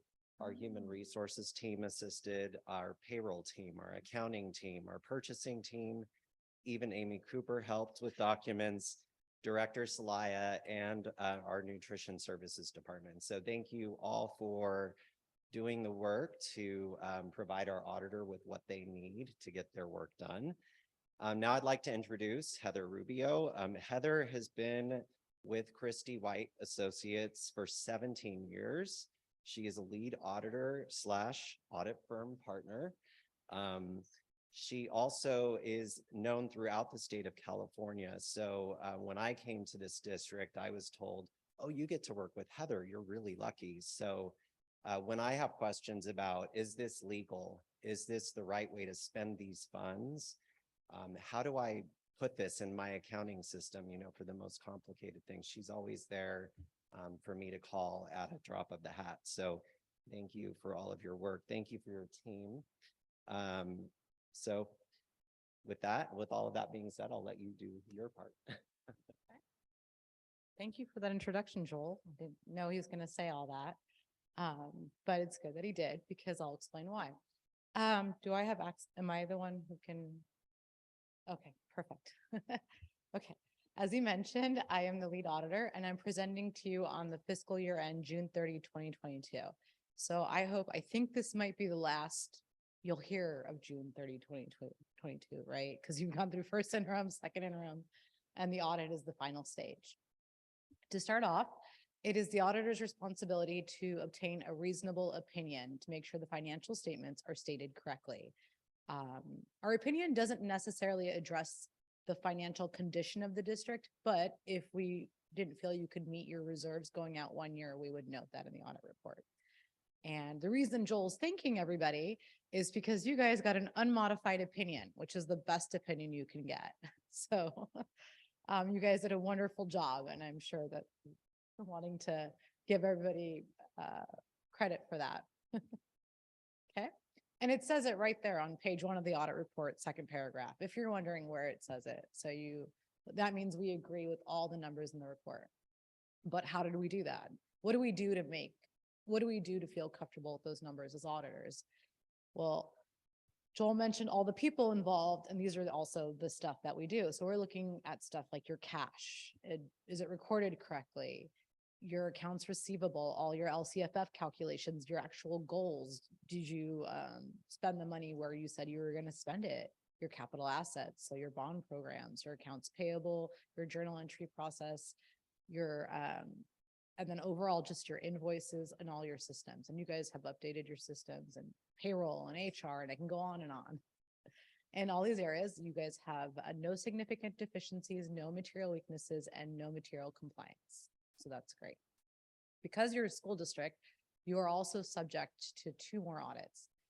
You receive federal funds. This year, you spent $23.9 million in federal dollars, and we selected 2 programs, your Title I Part A and your Education Stabilization Fund grants, your ESSER, and otherwise known as your ESSER and GEAR. We are told by the Office of Management and Budget exactly how to audit and what to audit in this area. And it's highly an expenditure audit. We look at the salaries charged. Are you recording them correctly? Are you signing off? Are you filing the correct reports? Are you charging the correct indirect cost rates? Are all the costs allowable? And I'm happy to report you received an unmodified opinion here also. With no significant deficiencies or material weaknesses. You really don't want to end up on the federal government's radar. So this is really with the federal funds. The final piece of the audit is what I consider the most difficult part of the audit, actually. And this is the state compliance piece. And in the last few years, this has only become increasingly difficult because there are changing rules when it comes to distance learning or independent study, and it involves multiple departments and free and reduced meal applications. Do we get them? Do we not? And the guidance is changing while you're doing the job. And this is where your business office does a wonderful job of reaching out to their auditor. As Joel had mentioned, he asks the questions. And I think that's probably a big piece of this. So you're hearing what's coming out from the state, the laws are being made, and we're all trying to interpret it together. And so your departments and your instructional departments are trying to put things together, and Joel's trying to look at it and he's sending it over. And it's a very collaborative experience, which I think you should have with your auditor, as opposed to being afraid of your audit. And because of that, you guys have done a wonderful job. Again, a very hard area not to have findings in, especially in the last couple of years. And so you guys, I'm happy to report on a modified opinion. No significant deficiencies, material weaknesses, or audit findings. There are going to be a lot of changes next year in this area too. So I'm sure Joel will ask questions and we'll get there, hopefully at the same place. Okay. Yeah, a lot of transitional kindergarten will be part of it, the TK program and all the rules, transportation funds. So. Do you guys have any questions on any part of the audit? I'd be happy to answer. Good job. Good job. Yeah. Good job, Superintendent. Exactly. I was looking through the audit and I was noticing, I always look for the findings, right? And there weren't any. I went, oh, okay. But I, until now, didn't really appreciate what those words mean, no findings. Right. So thank you. whatever you do to all those departments to make sure that the numbers match up. Thank you. Thank you. You guys, That's it. no acceptance of. Oh, excuse me. I was like, I can't leave. It's the till you reason accept the you're here. report. No, you can't. I beg your pardon. I would like to hear a motion to accept the annual audit report for 21-22, please. I move to accept the annual audit report for 2021-22. Second. Thank you. Any other comments or anything? Okay. I call for the vote. Ellsworth, Yes. Liker, Lopez Aguino, Yes. Medina, Yes. Quinones. Yes. Motion passes 5-0.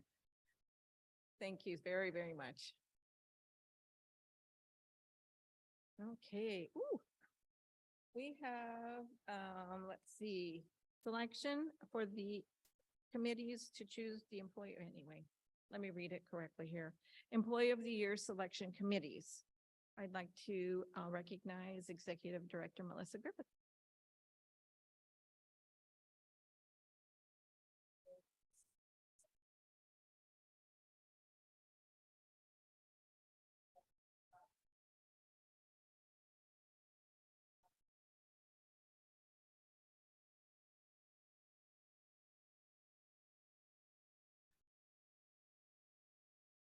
Were you able to hear me? Okay, all right.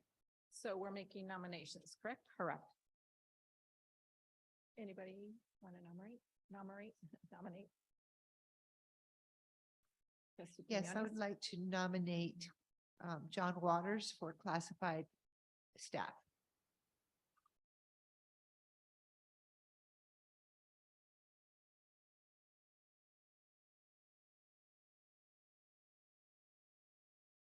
How many do you need to serve? And if we don't nominate enough for that, what is the procedure? We need two to serve for classified and certificate, so two total. Two, Two individuals. It's two just individuals. two, okay. Two. I would like to nominate Barbara Elliott Sanders. For certificated. That would be fine.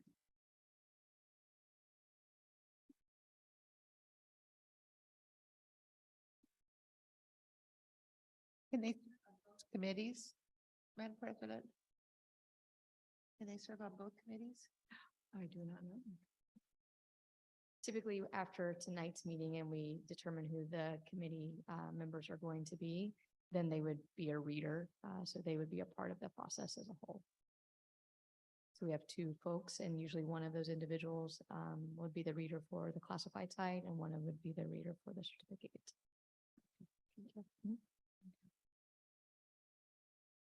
Any other nominations? Okay. Does that satisfy what you need? That satisfies my need for tonight. Thank you so much. We actually posted a vote on this, so we need a vote. Oh, thank you. Thank you, Amy. Yes. The motion is to nominate John Waters and Barbara Elliott Sanders to serve on the Employee of the Year selection committees. Thank you for restating that. Who makes the motion? I'll second the motion. The motion's been made? She can't make it. We need to make a so. Yes. So moved. How's that? And a second. Second. Okay, thank you.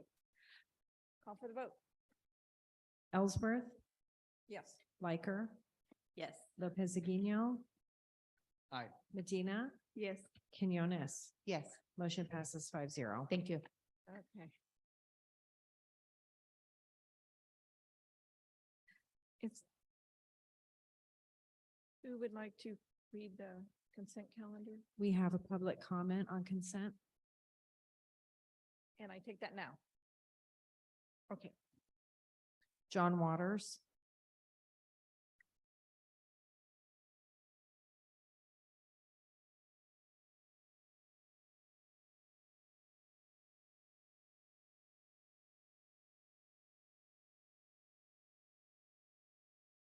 So sorry, thank you.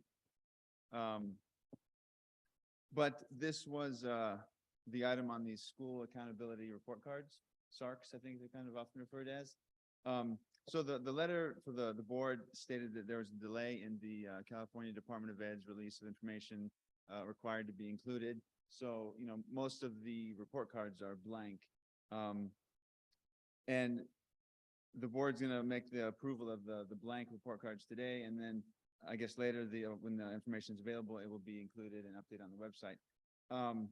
You know, but when I was reading that on the agenda, it just kind of raised some red flags for me. You know, I think the question becomes, well, when was the data actually provided by the state or released?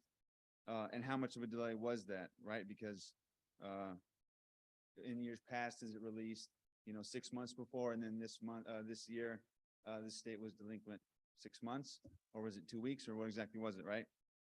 And then also, how long does the district and school sites typically need to process that data? You know, I just think in terms of transparency, you know, saying, oh, the state was late, and so we're gonna, you know, approve blank report cards, doesn't really make much sense to me, and it doesn't really provide the information that I was looking to see.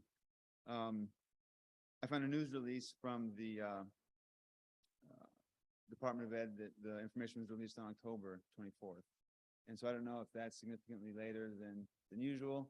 But it also seems that maybe is enough time. I mean, I don't know exactly all the work involved in. It's probably a great deal of work, but I mean, that's 2 months at least from today. So, you know, it seems important that that information would be included, or at least the information as to why it's not, should be provided in the board letter. So I would just recommend that maybe I mean, it's probably, I think it's too late at this point because the agenda has been approved, but the board is essentially approving a blank document. And it would seem appropriate to me that maybe those school accountability report cards would maybe come back to the board with the information for the board to consider. Thank you. Thank you. A motion for consent calendar?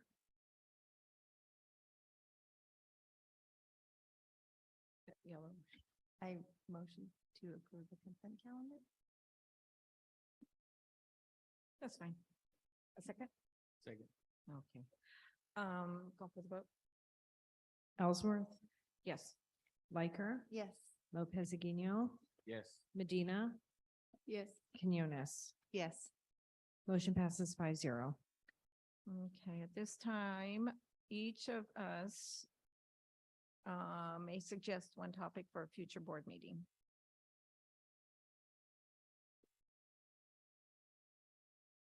Anybody have one? If that light is on, I can't see it. Okay. Ms. Linker? So I'm unsure if this would be like a Friday update or a board agenda item. So I'm just learning here, but I'd like to learn more about revisiting how we can partner with high schools to provide like cross-age tutoring, or maybe even support in our libraries for returning books and things like that. Help the high schoolers get community service hours, contribute to our community, and have our younger students have role models in the high school level. Thank you. Anyone else? I think that's it. Now, the future agenda items follow up, and I'm going to recognize the superintendent one more time to talk about the next stages. Thank you, President Ellsworth. And just as a reminder, in this part of the agenda, trustees have suggested or requested a future agenda item. It has been now agendized, and so at this time, the trustee that requested that item can kind of make their argument to try to find consensus to place that item on a future agenda. What will happen once the board reaches consensus, then the president and I will get together and we'll discuss whether that information will come back as a agenda item or if it can be included in the Friday update or something like that, okay? So our first item, a change to school presentations to include celebrations, ongoing initiatives, and challenges. And this is from Trustee Likert. Well, today's was so uplifting. I don't know if I want to hear about the challenges. No, I'm just kidding. I thoroughly enjoyed today's presentations and felt so hopeful moving forward. I just want to make sure that we're also hearing from all of our schools how maybe we can better support you and see commonalities with it. I mean, I know we hear it all the time, but just in the presentations, hearing just a small tidbit at the end or maybe, you know, like that positive sandwich, we have the good things and the things we need to work on and then the other good things. But just so we know, and we continue to hear how we can support our schools.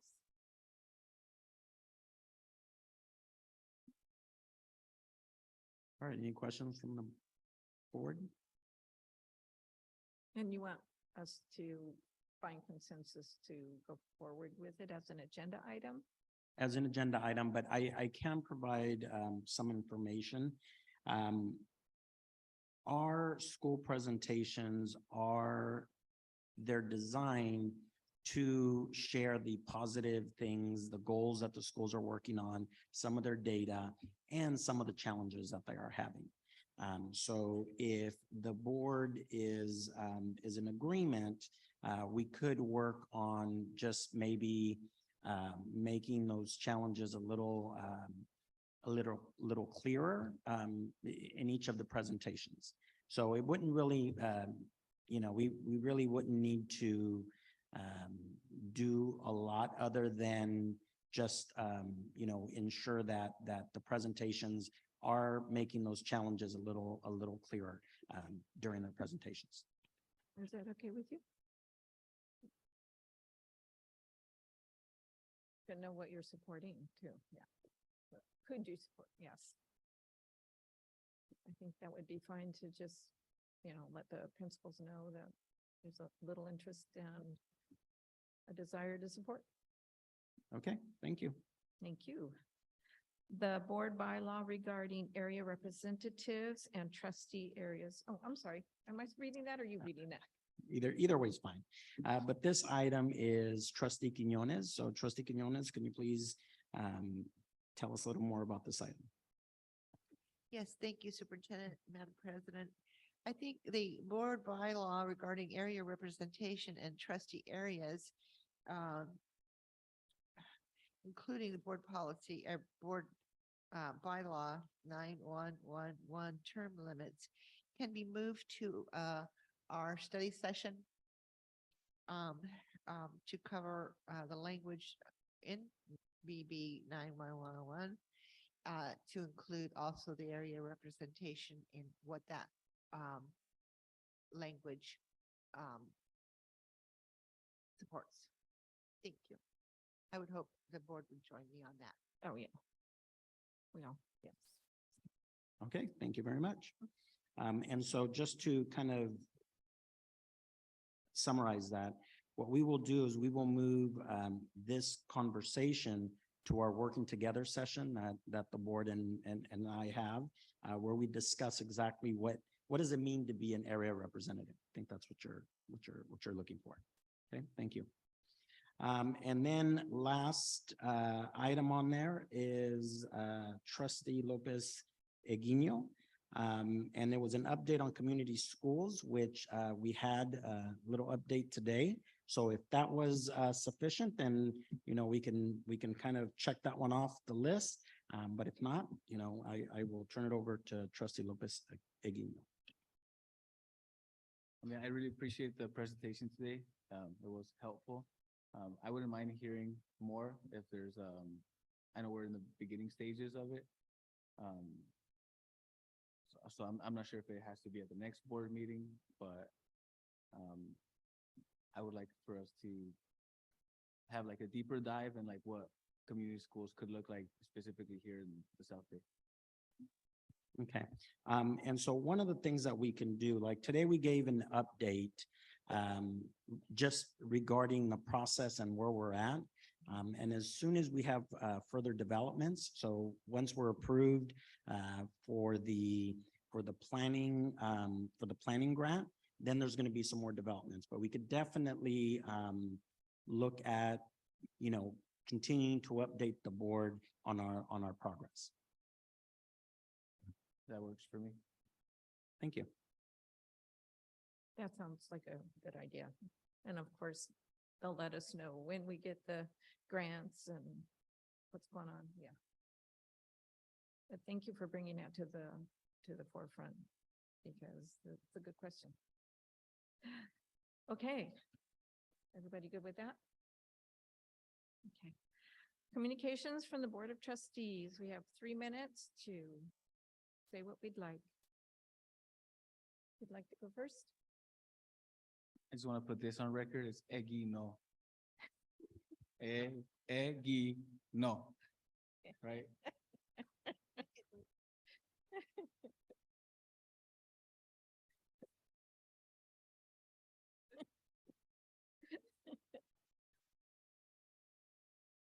Do you have anything else with your 3 minutes? Or is that good? That was it. And thank you everybody for coming out tonight. Thank you.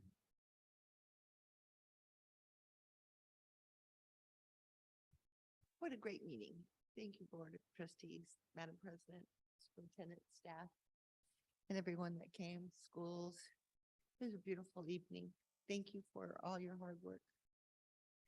I want to highlight some really special moments yesterday at the Imperial Beach City Council meeting. I attended virtually, and I want to give a big shout out to our 5 schools in Imperial Beach, Bayside Central, Oneonta, IB Charter. I hope I named them all. But they partnered, the principals and staff, the 2nd grade, partnered with our fire department here in town and had an assembly. And so last night at the city council meeting, they gave a presentation with our students with their fire dog and how they crawled on the floor to drop and roll. And so each school 2nd grade level kids could enter a coaster contest. And so those were judged and they were highlighted at the city council meeting last night, Superintendent, and with their teacher's name in their school. So I was sitting there with a big smile on my face. And knowing that this is a working partnership with the city because they do have Fire Prevention Week in October. So this is like an extension for them. So Captain French, I know him professionally, and he's such a wonderful person, and our firemen are wonderful. So I just wanted to highlight that, as well as I wanted to highlight the Kiwanis Club. They presented last night as well, and they are going to start a literacy program for students of Imperial Beach. So I'm really looking forward to what the Kiwanis Club's putting together as far as literacy and our children in our community. So with that, lastly, I've attended the governor's state of the budget report, as well as equity and inclusion webinars put on by the California School Board Association. So I just wanted to report that out too. And I promised to get out to the sites next month. I have been feeling well. So thank you for your patience and Happy New Year.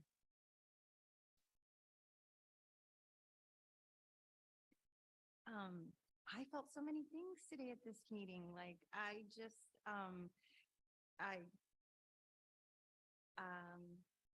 know that our community really cares about our students, and I'm very excited and hopeful with having a new board and a new superintendent that we will be moving forward to serve our students as best as possible, let them know that they are cared for and genuinely loved, and that we believe in their success, and that we help pave the way for them to be successful. Thank you for your time. I just want to thank everyone who came out today to our meeting, and thank you for the presentations, and have a good night. And I will say good night also. But before that, of course, I have to thank you for all your hard work, because sitting on this side, you get to hear all of the details, and that's just, as you say, it's just every time it's a learning experience, and every time, not only with the subject matter, but for all the work that you do. So thank you. And good night.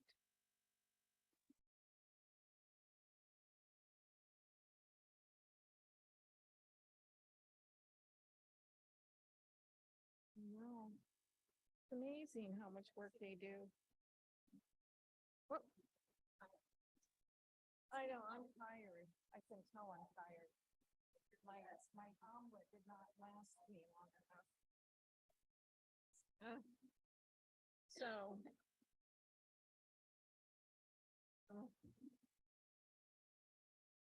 You had something, yeah.